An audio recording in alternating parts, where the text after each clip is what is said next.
अस्सलाम वालेकुम बेटा। एडिटोरियल्स एक्सप्लेनेशन सीरीज की एक और वीडियो आपके सामने प्रेजेंट की जा रही है और इसमें 30 अगस्त के जो एडिटोरियल्स हैं उनको डिस्कस किया जाएगा। इसमें पहला एडिटोरियल है डॉन्टिंग इकोनॉमिक चैलेंजेस, जो कि पाकिस्तान ऑब्जर्वर न्यूज़पेपर में पब्लिश हुआ है और बेसिकली पाकिस्तान के इकोनॉमिक चैलेंजेस के बारे में ये बात करता है। इसको एक्सप्लेन करने से पहले मैं थोड़ा सा आपको जो है वो मॉडिज रेटिंग्स के बारे में बता दूं। बेसिकली बेटा, मॉडिज रेटिंग्स क्या होती है? मॉडिज रेटिंग एक ग्लोबल क्रेडिट रेटिंग एजेंसी है जो कि किसी भी मुल्क की फाइनेंशियल हेल्थ, किसी भी कंपनी की फाइनेंशियल हेल्थ जो है वो उसके बारे में आपको असेसमेंट करके बताती है। ये आपको असेसमेंट करने के बाद उस कंट्री को, उस ऑर्गेनाइजेशन को कोई ग्रेड देती है, कोई रेटिंग देती है और उस रेटिंग से पता चल जाता है कि वो मुल्क, वो ऑर्गेनाइजेशन आपके जो है वो जो आपसे लिया हुआ कर्जा उसे वापस करने की सलाहियत रखती है या नहीं रखती। ठीक है। और बेसिकली ये बिल्कुल वैसे ही होता है जैसे स्टूडेंट्स को टीचर ग्रेड्स करते हैं, अलॉट करते हैं, तो उससे पता चल जाता है कि कौन सा स्टूडेंट जो है वो शाइनिंग और कौन सा जो है वो वीक स्टूडेंट है। सिमिलरली क्रेडिट रेटिंग एजेंसीज भी कंट्रीज को या ऑर्गेनाइजेशंस को ग्रेड्स अलॉट करती हैं, जो कि जिनको देख के ये पता चल जाता है कि ये मुल्क या ये ऑर्गेनाइजेशन हमसे लिया हुआ लोन वापस करने की सलाहियत रखती है या नहीं रखती। ठीक है। और बेसिकली मॉडिस जो है वो इस रेटिंग के लिए लेटर सिस्टम जो है वो जो है वो क्या कहते हैं, यूज करती है। इसमें जो सबसे हाईएस्ट स्केल है वो आपका ए, ये जो एक कैपिटल ए और दो स्मॉल ए लिखे हुए, ये सबसे हाईएस्ट स्केल होता है। और सबसे जो लोएस्ट स्केल है वो आपका क्या, कौन सा है? वो है सी। सी इज द लोएस्ट स्केल। ठीक है। ए का जो ट्रिपल ए जो मैंने ऊपर लिखा हुआ था, उसका मतलब ये था कि इस कंट्री को, इस पर्सन को, इस ऑर्गेनाइजेशन को आप लोन दे सकते हैं, ये बहुत ज्यादा स्ट्रॉन्ग चांसेस हैं कि आपके लोन वापस कर देंगे। और सी का मतलब है कि ये कंट्री जो है वो आपका लोन जो है वो शायद वापस नहीं कर पाएगा। ठीक है। तो ये इस तरह से जो है वो इनको रैंकिंग्स दी जाती हैं। अब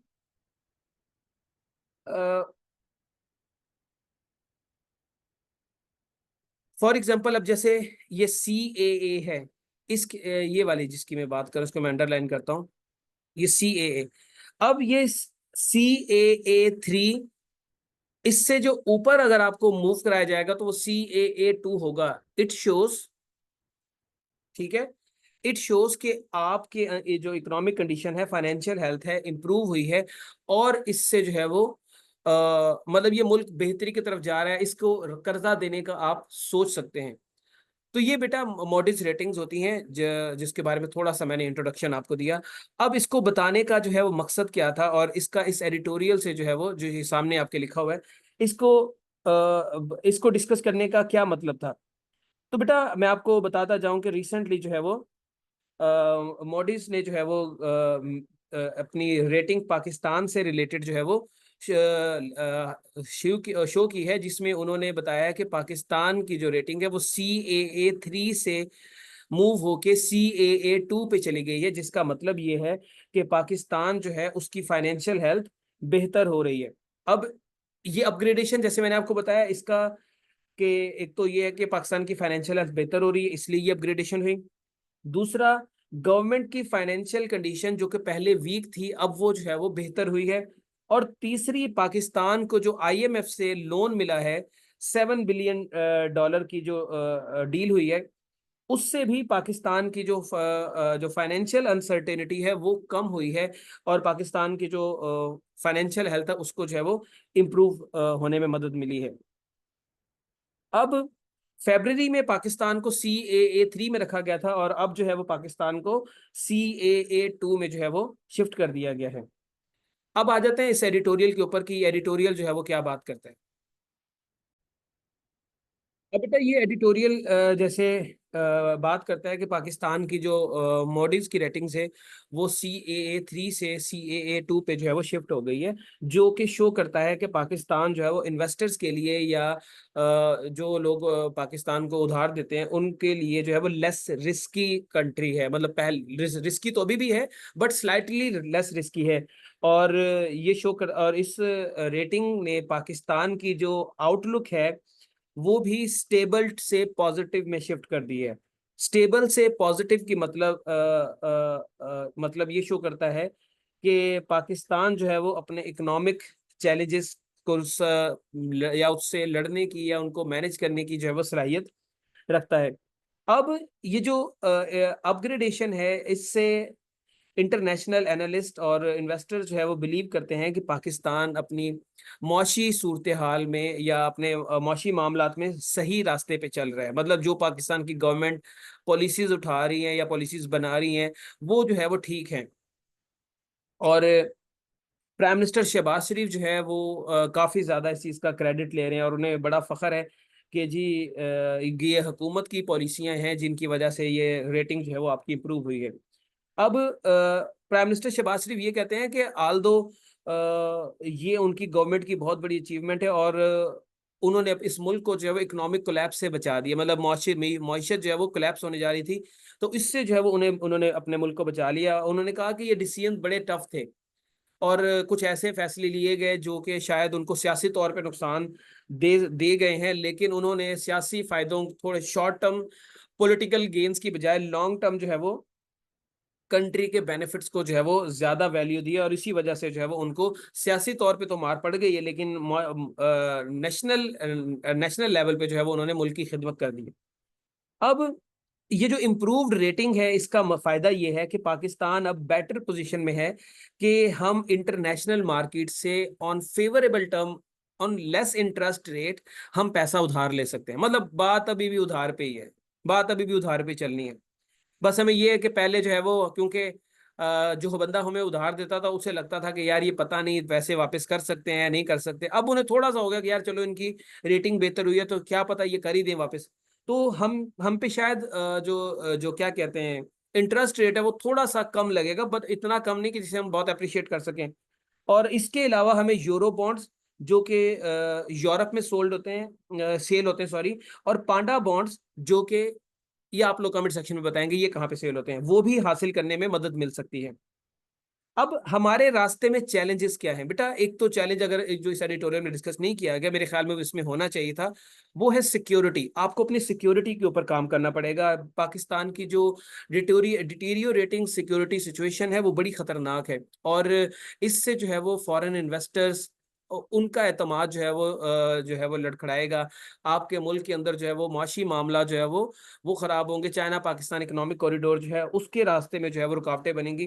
तो एक तो उसको जो है वो डील करना चाहिए। तो उसके अलावा पाकिस्तान को इस बात का ख्याल रखना चाहिए कि अगर हमारी रेटिंग बेहतर हो गई है तो हमें अब ये नहीं है कि अब धड़ाधड़ हमें लोन ही लिए जाने चाहिए।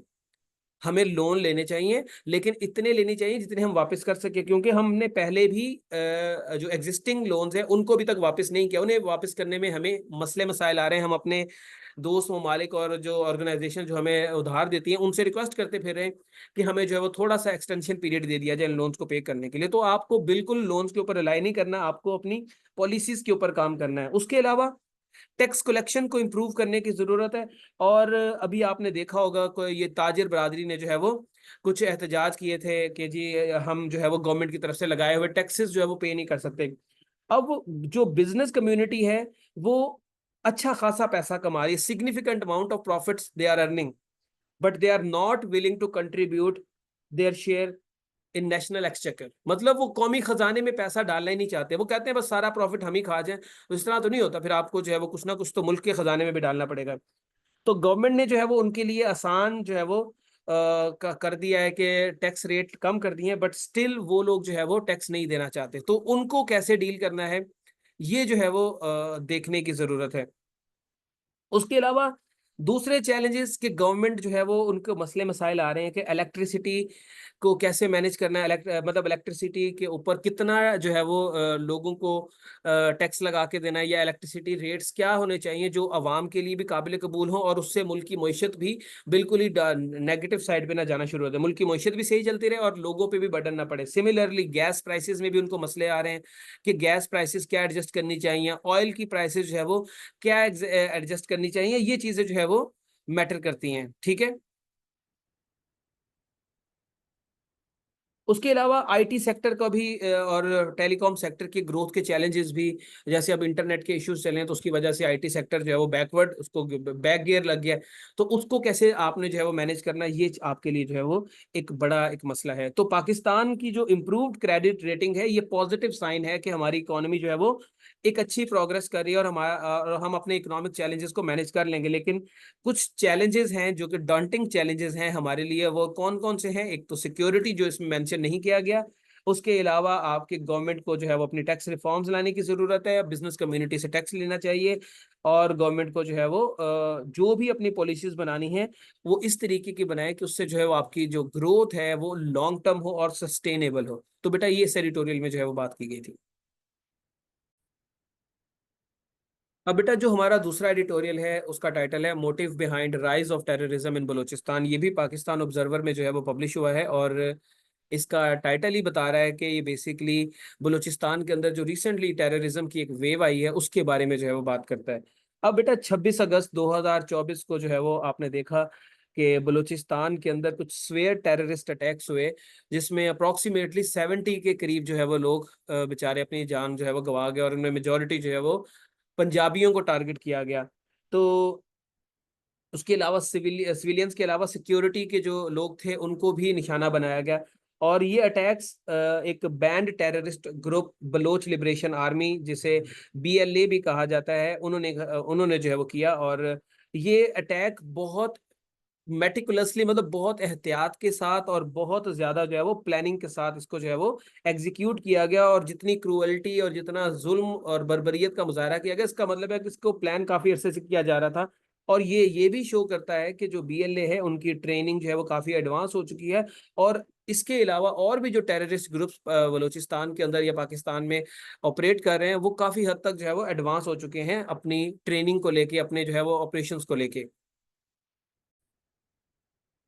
अब ये अटैक बेटा कोई एक जगह पर, खास जगह पर नहीं हुए, बल्कि ये अटैक्स जो है वो मुख्तलिफ मुख्तलिफ एरियाज में हुए। लेकिन सबसे ज्यादा जिस अटैक ने जो है वो मीडिया कवरेज हासिल की वो था मूसा खेल अटैक, जिसमें जो है वो तकरीबन 2 दर्जन के करीब मुसाफिरों को जो है वो गाड़ियों से उतारा गया, उनके आईडी कार्ड चेक किए गए, और आईडी कार्ड चेक करने के बाद उनको जो है वो ब्रूटली मर्डर कर दिया गया। और फिर उसके बाद इन्होंने डजन्स ऑफ व्हीकल्स उनको भी आग लगा दी। और इसी तरह के और भी ज्यादा खौफनाक वाकया जो है वो बलूचिस्तान के दूसरे शहरों में भी हुए, जिसको इतनी ज्यादा मीडिया कवरेज नहीं मिल सकी। अब ये बच्चे, ये वाकयात उस दिन हुए हैं जिस दिन चाइनीज ग्राउंड फोर्सेस के जो चीफ हैं, चाइनीज जो पीपल लिबरेशन आर्मी है उनके जो चीफ हैं, उनका नाम है ली चाओमिंग। उन्होंने जो है वो पाकिस्तान का विजिट किया, और जीएचक्यू में उनके जो है वो जनरल आसिम मुनीर से जो है वो मुलाकात हुई। इसके अलावा 26 जो अगस्त है, इस दिन अकबर बुगटी को भी मारा गया था। तो बेसिकली अगर हम बात करें कि इस इन अटैक्स की, इनके पीछे के मोटिव्स की, तो इनके पीछे 3-4 मोटिव्स हमें नजर आते हैं। पहला मोटिव, चाइना को एक मैसेज देना है कि आप पाकिस्तान के साथ कोलैबोरेशन खत्म कर दें। क्योंकि जो जनरल आसिम मुनीर के साथ मुलाकात हुई है चाइनीज जो चीफ की, उसमें उन्होंने वाजे तौर पे जो है वो पाकिस्तान के साथ डिफेंस टाइज को जो है वो मजबूत करने की कोशिश की है। और उस डिफेंस टाइज को मजबूत करने का मतलब ये है कि पाकिस्तान को मॉडर्न वेपन्स भी प्रोवाइड किए जाएंगे, और हो सकता है कि काउंटर टेररिज्म जो एक पाकिस्तान की कंपेन है उसमें शायद चाइनीज फोर्सेस की असिस्टेंस भी हमें मिल सकती है। तो एक तो उन्होंने चाइना को मैसेज दिया। दूसरा, उन्होंने गवादर पोर्ट और सी पैक को सबोटाज करने की कोशिश की है। गवादर पोर्ट आपको पता ही है, चाइना पाकिस्तान इकोनॉमिक कॉरिडोर के साथ जो है वो लिंक है, और बेसिकली दोनों ही पाकिस्तान की जो है वो इकोनॉमिक डेवलपमेंट के लिए बहुत ज़्यादा इंपॉर्टेंट है। और तीसरी चीज़, by targeting particular ethnic group, जिसमें पंजाबी का जो है वो जिक्र आता है, पंजाबियों को टारगेट करके एथनिक कॉन्फ्लिक्ट जो है वो बीएलए ने पाकिस्तान में, या एथनिक टेंशन जो है वो बीएलए ने पाकिस्तान में बढ़ाने की कोशिश की है। मगर लेकिन उनका मैसेज जो है वो ये पाकिस्तान और चाइना, और पर्टिकुलरली चाइना के लिए जो है बड़ा क्लियर है और बड़ा वाजे है कि आप पाकिस्तान को जो है वो किसी किस्म की असिस्टेंस प्रोवाइड ना करें, and secondly China Pakistan economic corridor को जो है वो आप वाइंड अप करें। अब जो बीएलए है उनका जो एम है वो है बलूचिस्तान की डेवलपमेंट, लेकिन जो उनके एक्शंस हैं वो सारे के सारे उसके एंटी हैं। मतलब सी पैक और गवादर पोर्ट के जो प्रोजेक्ट्स हैं वो बलूचिस्तान की इकोनॉमिक ग्रोथ के लिए जो है वो बहुत ज्यादा वाइटल है। अच्छा बच्चे, आपने कमेंट सेक्शन में ना बताना है कि पाकिस्तान के जो 4 सूबे हैं, इन चारों सूबों में अगर बजट टू पर्सन रेशियो निकालें तो सबसे ज्यादा बजट जो है वो किस सूबे को जो है वो मिला है, या परसेंट अगर पर कैपिटा इनकम देखी जाए बजट के हिसाब से तो किस सूबे के अंदर जो है वो पर कैपिटा इनकम ज्यादा होगी, ये आपने कमेंट सेक्शन में बताना है। तो ये जो बीएलए के एक्शंस हैं वो तो बलूचिस्तान की इकोनॉमिक ग्रोथ के अगेंस्ट है, और आपको सबको ही पता है कि जो सी पैक है और जो गवादर पोर्ट के इनिशिएटिव्स हैं ये जॉब अपॉर्चुनिटीज पैदा करेंगे, सूबे के अंदर इकोनॉमिक एक्टिविटीज को बूस्ट देंगे और लोकल पॉपुलेशन को पाकिस्तान के किसी भी दूसरे रीजन के मुकाबले में ज्यादा फायदा पहुंचाएंगे। अब बीएलए जो है बेसिकली एंटी पाकिस्तान और एंटी बलूचिस्तान ग्रुप है, ये एक टेररिस्ट ग्रुप है जो कि पाकिस्तान के दुश्मनों के जो है वो एजेंडा पे चल रहा है। अब ये अपनी तरफ से क्लेम करते हैं कि हम बलोचिस्तान के लोगों के राइट्स की बात कर रहे हैं, हम लोग है वो बलोच पीपल के ऊपर होने वाले जुल्म के खिलाफ जो है वो बात कर रहे हैं, लेकिन ये खुद लोग ही बलोचों के दुश्मन हैं और ये खुद लोग जो है बलोचिस्तान के लिए जो है वो नुकसानदेह हैं। नॉन बलोच पीपल को किल करके, सी पैक को सबोटाज करके ये अपने ही नुकसान करे, अपने ही सूबे का नुकसान करे। हाल तो ये तो अपने लोग ही नहीं, ये तो दहशतगर्द हैं। इनको अपने का लफ्ज इस एडिटोरियल में यूज किया गया, बट मैं इसको इस वर्ड को यूज नहीं करूंगा, ये अपने लोग हैं ही नहीं, ये तो दहशतगर्द हैं जो कि पैसे के लिए किसी को भी मार सकते हैं। तो ये ना बलोच है ना ये कोई और है, ये जिन्हें हम कहते हैं ना खारजी कुत्ते, ये वो लोग हैं। तो ये लोग जो है वो पैसे के लिए नॉन बलोच यानी कि पंजाबी और दूसरे एथनिक सिटी के लोगों को जो है वो शहीद कर रहे हैं, और जिससे पाकिस्तान के अंदर जो है एथनिक कॉन्फ्लिक्ट्स को बढ़ावा मिलेगा, और यही हमारे जो दुश्मन है उनका एजेंडा है, और बलूचिस्तान के लोगों का ये एजेंडा जो है वो बिल्कुल नहीं है। अब बीएलए के एक्शन जो है, अगर इसमें खुदा न खास्ता चाइना पाकिस्तान इकोनॉमिक कॉरिडोर और गवादर पोर्ट के जो प्रोजेक्ट्स हैं ये इनको कोई ये बंद होते हैं या ये इनमें जो है वो थोड़ी सी देरी होती है, तो इससे बलूचिस्तान मजीद इकोनॉमिकली बैकवर्ड होगा। एथनिक कॉन्फ्लिक्ट्स की वजह से बलूचिस्तान पूरे कंट्री से आइसोलेट हो सकता है और यहाँ की आवाम मजीद गुर्बत पे जो है वो धकेली जाएगी। ठीक है, ये लोग नेशनलिज्म के और इंसानी हकूक के जो है वो एजेंडा को लेकर चलने की बात करते हैं, लेकिन इनका असल एजेंडा जो है वो पाकिस्तान को डिस्टेबलाइज करना है। पाकिस्तान को डिस्टेबलाइज करना जो है वो इनका जो है वो असल एजेंडा है, और ये चीज़ बलूचिस्तान के लोगों को भी समझनी चाहिए और पाकिस्तान की आवाम को भी as such as early as possible जो है वो इस बात को समझ जाना चाहिए कि इनका असल मकसद जो है वो क्या है। अब इसका बच्चे सोल्यूशन क्या है? सोल्यूशन एक तो गवर्नमेंट को जो है वो उन लोगों के साथ डायलॉग करना चाहिए, इंगेजमेंट करनी चाहिए उन लोकल पॉपुलेशन के साथ जिनके ग्रेवेंसेस हैं बलूचिस्तान में, कुछ जिनके जेन्युइन जो है मसाइल हैं, उनको हल करने की कोशिश की जानी चाहिए, और मुज़ाकरात सिर्फ और सिर्फ उनके साथ करने चाहिए जो पाकिस्तान के आइन को मानते हैं या पाकिस्तान के स्टेट को मानते हैं। अगर वो पाकिस्तान की स्टेट और आइन को नहीं मानते तो उनके साथ मुज़ाकरात करने की कोई ज़रूरत ही नहीं है। ठीक है, और अगर किसी ने पाकिस्तान के खिलाफ असला उठाया है या पाकिस्तान के इदारों के खिलाफ असला उठाया तो उसके साथ भी मुज़ाकरात करने की जरूरत कोई नहीं है। दूसरी चीज, पाकिस्तान को बीएलए के ऊपर एक डिसीजिव एक्शन लेने की जरूरत है कि अब इनको जो है वो इनका कला कमा करने की जरूरत है, इनको जो है वो क्या कहते हैं उसको, इनका खात्मा करने की जो है वो जरूरत है। इसी तरह से बलूचिस्तान के अंदर जो है वो अमन अमन सुकून जो है वो आ सकता है। बाकी इसमें इस एडिटोरियल में और भी कुछ बातें की गई हैं जो आप लोग जो है जब एडिटोरियल पढ़ेंगे तो आपको इंशाल्लाह समझ आ जाएंगे।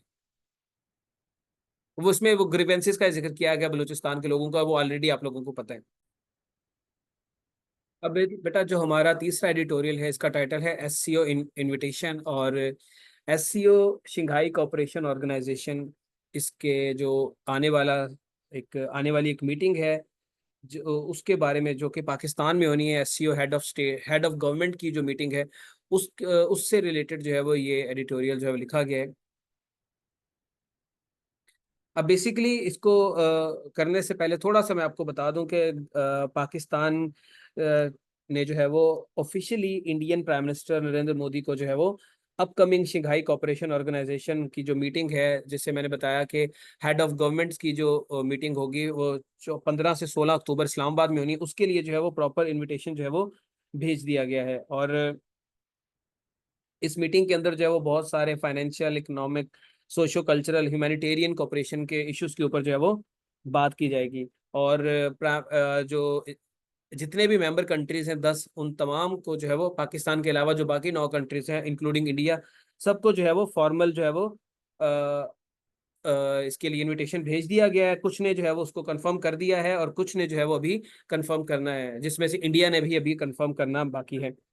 और इंडिया को वैसे इस मीटिंग में आना चाहिए, क्योंकि पाकिस्तान भी पिछले साल जो एससीओ की मीटिंग हुई थी फॉरेन मिनिस्टर्स की, तो उसमें पाकिस्तान ने पार्टिसिपेट की थी। पाकिस्तान की तरफ से बिलावल भुट्टो जो है वो शामिल हुए थे। अब कमेंट सेक्शन में आप बताएंगे कि कितने साल के बाद जो है वो पाकिस्तान जो है इंडिया गया था, या पाकिस्तान के को फॉरेन मिनिस्टर जो है वो इंडिया गए थे।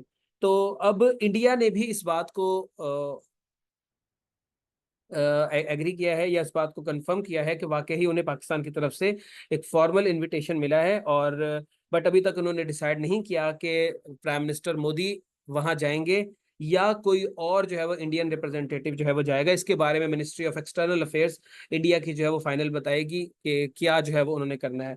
बहरहाल एससीओ की मीटिंग में जो है वो अभी जो नजर आ रहा है, इंडियन गवर्नमेंट जो है वो शायद नरेंद्र मोदी को भेजने में, या नरेंद्र मोदी लेड गवर्नमेंट जो है वो भी इंडिया जाने में इंटरेस्टेड नहीं है। वो शायद किसी अपने दूसरे रिप्रेजेंटेटिव को जो है वो वहां पर भेज दें नरेंद्र मोदी की जगह पे। और क्योंकि इंडिया की जो पॉलिसी है वो आइसोलेशन ऑफ पाकिस्तान है, और उन्होंने एक स्टांस बनाया हुआ है कि जी पाकिस्तान रीजन में टेररिज्म को प्रमोट करता है, तो इसलिए जो है वो हम लोग रीजन में और हिंदुस्तान में टेररिज्म को प्रमोट करता है, इसलिए हम लोग जो है वो पाकिस्तान के साथ किसी किस्म का तावन नहीं करेंगे। और इसी वजह से जो है वो सार्क का जो समिट जो 2016 से पाकिस्तान में होना है वो पेंडिंग पड़ा हुआ है, और इंडिया उसमें जो है वो पार्टिसिपेट ही नहीं करता। तो काफी हद तक जो है वो सूरत हाल थोड़ी सी जो है वो क्या कहते हैं डाउटफुल है कि मोदी यहाँ पर आएगा या नहीं आएगा। अब बात करते हैं हम इस एडिटोरियल की। अब ये जो इनविटेशन भेजा गया है,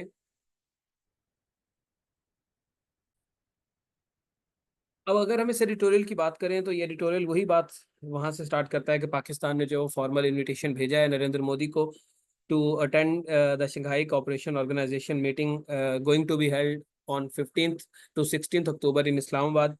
तो ये जो इनविटेशन भेजना है, it is very wise decision, क्योंकि पाकिस्तान और हिंदुस्तान के दरमियान जो है वो काफ़ी अरसे से कोई फॉर्मल या जो है वो डिप्लोमेटिक जो है वो इंगेजमेंट वो रुकी हुई है, डायरेक्ट इंगेजमेंट जो है वो रुकी हुई है। और उसकी वजह बहुत सारे इश्यूज हैं, लाइक हमारी ट्रेड रुकी हुई है, मिलिट्री टेंशन है, बॉर्डर डिस्प्यूट है, अनरिजॉल्व कश्मीर कॉन्फ्लिक्ट है, और बहुत सारे जो है वो मसले मसाइल हैं, जिसकी वजह से जो है वो ये सारी मामला रुके हुए हैं। लेकिन एससीओ की मीटिंग का इनविटेशन भेजना इस ये शो करता है कि जो मसालिहत का या निगोशिएशन का या एक डिप्लोमेटिक रास्ता है इश्यूज को रिजॉल्व करने का, उसका दरवाज़ा हमेशा जो है वो खुला रहेगा या खुला रहना चाहिए।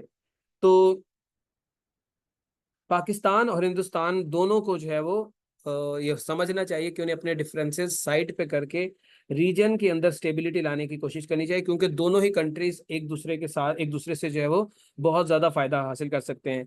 अब मैंने जैसे आपको बताया था कि लास्ट ईयर बिलावल भुट्टो जरदारी जो है वो एक खास अरसे के बाद जो है वो पाकिस्तान के फॉरेन मिनिस्टर बने थे, जिन्होंने इंडिया का विजिट किया था। वो खास अरसा क्या है, वो कितने साल है, वो आपने कमेंट सेक्शन में बताना है। और अगर मोदी जो है पाकिस्तान का विजिट करता है तो डेफिनेटली इससे जो है वो हालात बेहतर होंगे, इससे रीजनल स्टेबिलिटी आने के चांसेस बढ़ेंगे, और दोनों कंट्रीज के ताल्लुकात बेहतर होने के साथ साथ जो एक अभी अनसर्टेनिटी है कि इंडिया जो है वो चैंपियंस ट्रॉफी 2025 जो कि पाकिस्तान में होनी है उसमें शामिल होगा या नहीं होगा, वो भी काफ़ी हद तक जो है वो उस चांसेस हैं कि इंडिया जो है वो फिर आएगा पाकिस्तान खेलने के लिए। तो नॉर्मलाइज रिलेशन जो है वो नॉर्मलाइज्ड रिलेशन दोनों मुल्कों के फेवर में है, और अगर ये दो अपने टाइज को जो है वो खराब करते हैं, ताल्लुकात को बेहतर नहीं करते, या इंडिया जो है वो इस पाकिस्तान की तरफ से जो ऑलिव ब्रांच दी गई है या उनको जो है वो पीस जेस्चर दिया गया है, इंडिया उसको पॉजिटिवली रिस्पॉन्ड नहीं करता, तो इससे जो है वो जो पीस की एफर्ट जो पाकिस्तान की तरफ से की जा रही है उनको जो है वो धचका लगेगा, और ये रीजन के लिए भी अच्छा नहीं है, और इन दोनों ममालिक और उनके इनमें रहने वाले लोगों के लिए भी अच्छा नहीं है। तो ये बच्चे इस एडिटोरियल में जो है वो बात की गई थी। अब बेटा जो नेक्स्ट एडिटोरियल है उसका टाइटल है नो टॉक्स विद टीटीपी। ये एक्सप्रेस ट्रिब्यून में जो है वो पब्लिश हुआ है, और नाम से पता चल रहा है कि तहरीक तालिबान पाकिस्तान के साथ जो है वो किसी किस्म की बात जो है वो या किसी किस्म के निगोशिएशंस नहीं किए जाएंगे। Foreign office of Pakistan has made it clear that Tehreek Taliban Pakistan जो कि एक टेररिस्ट ग्रुप है, उनके साथ कोई मुज़ाकरात की ऑप्शन जो है वो है ही नहीं हमारे पास। ये अफगानिस्तान बेस्ड दहशतगर्द ग्रुप है जो पाकिस्तान के अंदर वायलेंट अटैक में जो है वो मुलव्विस है, और पिछले 2 साल में तो इनके अटैक्स बहुत ज्यादा हुए हैं। पाकिस्तान ने जो है वो आपको पता ही है कि इस बात को करने के लिए international day of remembrance and tribute to the victims of terrorism,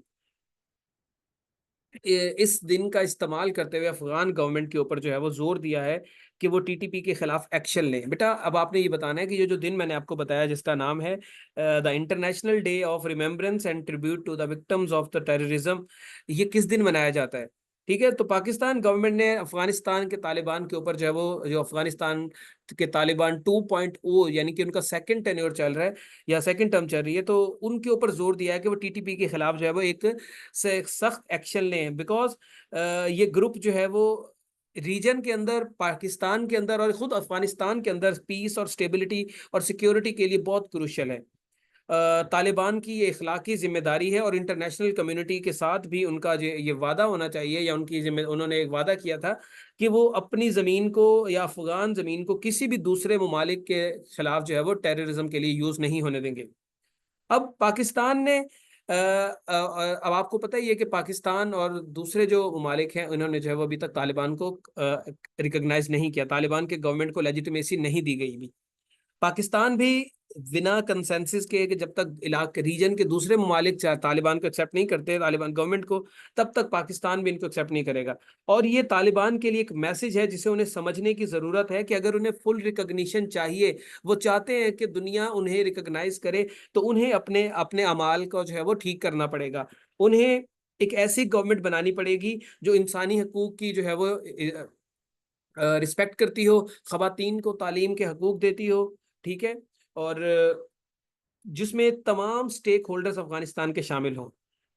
ऐसी गवर्नमेंट ही अफगानिस्तान को इकोनॉमिकली और सोशली आगे लेके जा सकती है। अब तालिबान को करना क्या चाहिए?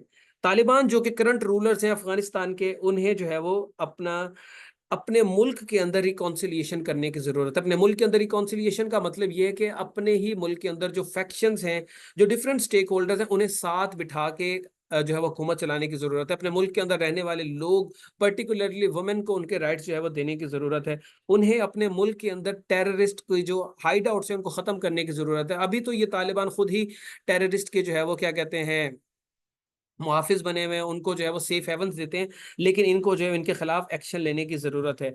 इंटरनेशनल कम्युनिटी बिल्कुल तैयार है, पाकिस्तान बिल्कुल तैयार है तालिबान को हर तरह से मदद करने के लिए, इंटेलिजेंस शेयरिंग के थ्रू या इंटेलिजेंस सपोर्ट हो, फाइनेंशियल सपोर्ट हो, लेकिन तालिबान को भी पॉलिटिकल विल दिखानी होगी। तालिबान को भी ये शो करना होगा कि वो भी इन टेररिस्ट को, टीटीपी और दूसरे जो दहशतगर्द ग्रुप जो अफगानिस्तान में ऑपरेट कर रहे हैं या अफगानिस्तान से ऑपरेट कर रहे हैं under the patronage of Taliban, उनके खिलाफ एक्शन लेना होगा। उन्हें उनको प्रोटेक्ट करना, उन्हें सरपरस्ती देना रोकनी होगी। यही रीजन की स्टेबिलिटी, रीजन के पीस, रीजन की सिक्योरिटी के लिए इंपॉर्टेंट है, और यही चीज अफगानिस्तान के लिए जो है वो इंपॉर्टेंट है। तो ये बच्चे इस एडिटोरियल में जो है वो बात की गई थी। अब इसके साथ बच्चे थोड़ी सी जनरल न्यूज़ के बारे में बात कर लेते हैं जो कल की है। तो कल जो है वो अरशद नदीम, जिनका ताल्लुक मियां चन्नू से है, और उन्होंने रिकॉर्ड जेवलिन थ्रो फेंक कर जो है वो पाकिस्तान को पेरिस 2024 की जो ओलंपिक्स थी उसमें जो है वो गोल्ड मेडल जितवाया था। तो उनको पाकिस्तान का जो है वो सेकंड हाईएस्ट सिविलियन अवार्ड हिलाल इम्तियाज जो है वो दिया गया प्रेसिडेंट आसिफ अली जरदारी की तरफ से। तो बेटा आप लोग कमेंट सेक्शन में बताइएगा कि पाकिस्तान का जो पहला हाईएस्ट या हाईएस्ट सिविलियन अवार्ड जो है वो कौन सा है। जैसे निशान हैदर फौज का हाईएस्ट मिलिट्री अवार्ड है, तो सिविलियन हाईएस्ट अवार्ड जो है वो कौन सा है? उसके बाद बच्चे जो दूसरी न्यूज़ है वो ये है कि जो पंजाब हुकूमत है उन्होंने उन्होंने जो है वो अप्रूव कर दिया है कि जिन लोगों के जो कंज्यूमर्स पंजाब और इस्लामाबाद के अंदर 201 से लेकर 500 यूनिट के बीच में बिजली यूज़ करते हैं, उनको 14 रुपए पर यूनिट की जो है वो सब्सिडी दी जाएगी।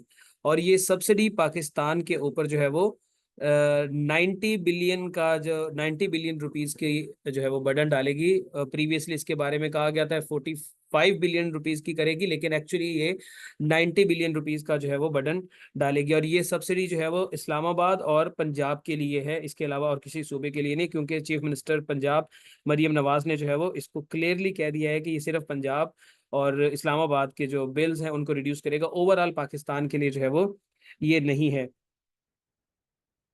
इसके अलावा जो चीफ मिनिस्टर पंजाब हैं वो मरियम नवाज, उन्होंने जो है वो ये भी कहा कि ये इस्लामाबाद के 1,50,000 कंज्यूमर्स को भी बेनिफिट करेगी ये चीज़। उसके अलावा सीएम ने जो है वो सोलर पैनल प्रोजेक्ट उसका भी जो है वो इफ्तिताह किया, उसको भी लॉन्च किया। उसके अलावा पंजाब ने जो है वो अपनी पहली क्लाइमेट चेंज जो पॉलिसी है, climate resilient Punjab vision and action plan 2024, उसको भी जो है वो अप्रूव किया।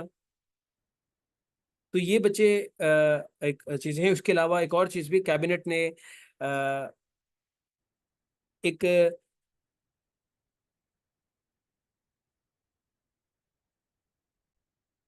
हाँ जी, इसके अलावा गवर्नमेंट ने बेटा जो पंजाब बैतुल माल काउंसिल है उसको रिप्लेस कर दिया है पंजाब ज़कात एंड उशर काउंसिल के साथ, और ये मैनेज करेगी जो वेलफेयर फंड्स होते हैं उनको इफेक्टिवली डिस्ट्रीब्यूट किया जाए इस चीज़ को।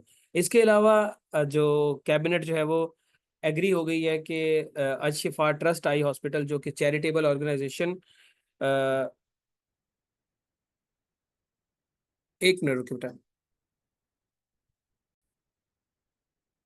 जी, अलशिफा ट्रस्ट आई हॉस्पिटल जो कि चैरिटेबल ऑर्गेनाइजेशन है आई सर्विसेज के, आई केयर सर्विसेज के लिए पाकिस्तान में, उनको जो है वो गवर्नमेंट की जो ज़मीन लाहौर के अंदर जो है वो लीज पे प्रोवाइड कर देगी।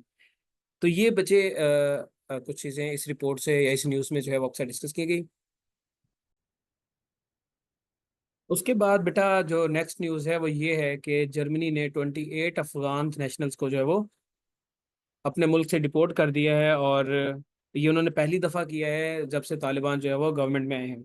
और इसकी वजूहात बहुत सारी हैं, जिसमें से एक तो जो माइग्रेंट्स की तरफ से बढ़ते हुए क्राइम, और माइग्रेंट्स में पर्टिकुलरली जो है वो अफगान्स इन्वॉल्व हैं, शामिल हैं। और दूसरा कुछ पॉलिटिकल प्रेशर भी है। आपको पता ही होगा कि रिसेंट पास्ट में जो है वो अफगान जो शिद्दत पसंद जर्मनी में बैठे हैं, उन्होंने जो है वो पाकिस्तान की एम्बेसी के ऊपर भी अटैक किया था। तो बेसिकली जो अभी ये जो 28 अफगान्स को जो है वो डिपोर्ट किया गया है, इसमें एक तो वजह यह है कि एक कुछ लोगों ने जो है वो एक 14 साल की लड़की का जो है वो गैंग रेप किया था, उसमें ये मुलविस थे। उसके अलावा अफगान जो है वो बहुत सारे और भी सेक्सुअल क्राइम्स में भी इन्वॉल्व थे, जिसकी वजह से इनको जो है वो निकाला जा रहा है। इनको जो है वो सीधा काबुल एयरपोर्ट तक जो है वो पहुंचाया जाएगा। और इस प्रोसेस को कंप्लीट करने में, या इस प्रोसेस को एक पीसफुल तरीके से ये जो है वो स्टार्ट हो और इसको कंप्लीट हो, इसके लिए जो है वो तालिबान हुकूमत से जो है वो निगोशिएशंस किए गए सीक्रेटली। वो निगोशिएशंस जर्मन गवर्नमेंट ने खुद नहीं किए, बल्कि उन्होंने जो है वो कतर के थ्रू जो है वो ये करवाया, और कतर के साथ जो है वो सारे तालिबान ने मामला जो है वो अपने डिस्कस किए, सेटल किए, और उसके बाद जो है फिर ये डिपोर्टेशन का मामला जो है वो शुरू हुआ। तो ये बचे इस न्यूज़ के बारे में था।